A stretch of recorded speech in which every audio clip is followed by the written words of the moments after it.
Kalau bapak ibu guru marah, sebetulnya itu adalah hal yang mungkin masih wajar karena kalian belum mampu berpikir mana yang benar, mana yang salah, mana yang baik, mana yang tidak.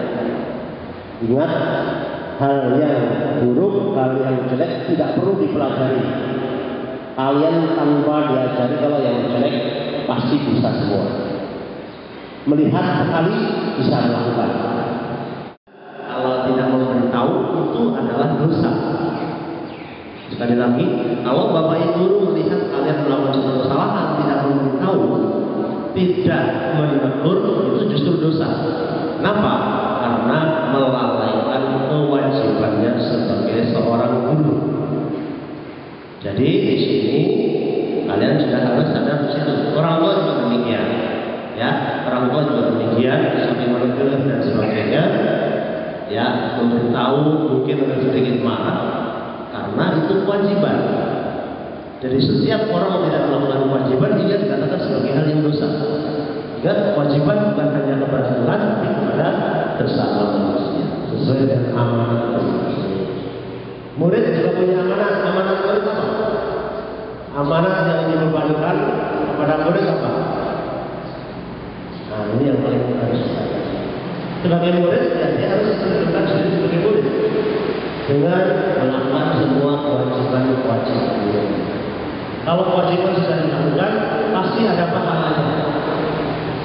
Pahala yang setiap kebaikan tidak bisa diperoleh pada saat itu juga, nanti akan diperoleh. Jadi sadarlah bahwa kalau kalian melakukan kebaikan, hadiahnya tidak saat itu saja. Dalam arti langsung bisa mendapatkan, belum tentu, bisa nanti berikutnya setelah sekian tahun. Dan itulah yang disebut dengan pembentukan pribadi.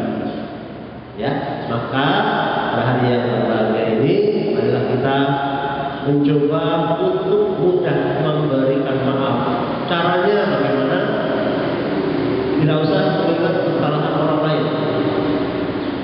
Satu, yang kedua, jangan membicarakan kesalahan-kesalahan itu kepada orang lain. Yang ketiga, jangan memberitahu kejelekan orang lain tadi. Karena kita pun sama-sama sadar kita belum tentu baik. Itu yang paling penting. Dan kemudian berikutnya adalah kalian harus ketika meminta sesuatu permohonan maaf itu sendiri harus dengan niat yang tulus. Jadi kalau kalian bersama salaman dengan seseorang, jangan memalingkan mukanya ke kanan atau ke kiri orang lain. Itu namanya dosa. Itu bukan pertandingan yang negatif, tetapi positif. Ya, saling berbuat yang sebaik-baiknya. Itulah beberapa istilah yang seringkali kita kenal. Kita menutup lembar yang jelek. Pengertiannya itu. Kalau orang mengatakan kosong-kosong itu menutup lembar yang jelek. Dan jangan menambah, tetapi terus tetap memberikan nilai-nilai yang baik, yang mulia, yang positif. Karena itu pasti nanti akan kalian temui hasilnya setelah kalian hidup dalam keadaan yang mungkin lebih sulit daripada sekarang. Itulah beberapa bekal yang perlu kalian ingat. Semoga hari yang berbahagia ini menyadarkan kita semua tidak ada manusia yang luput dari kesalahan. Nah, kalian semua ikhlas memberikan maaf kepada sesama, pada teman, pada orang tua, pada bapak ibu guru serta orang-orang di sekitar kita. Sekian, mudah-mudahan ini bisa menjadi bekal bagi kalian dan kita semua.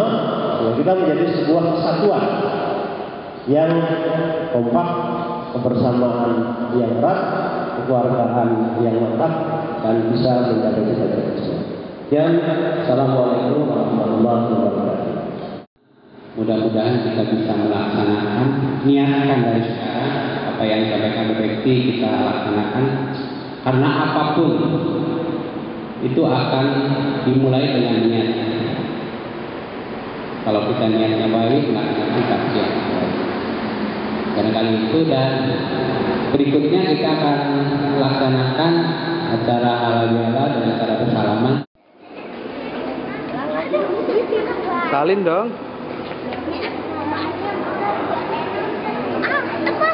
lewatin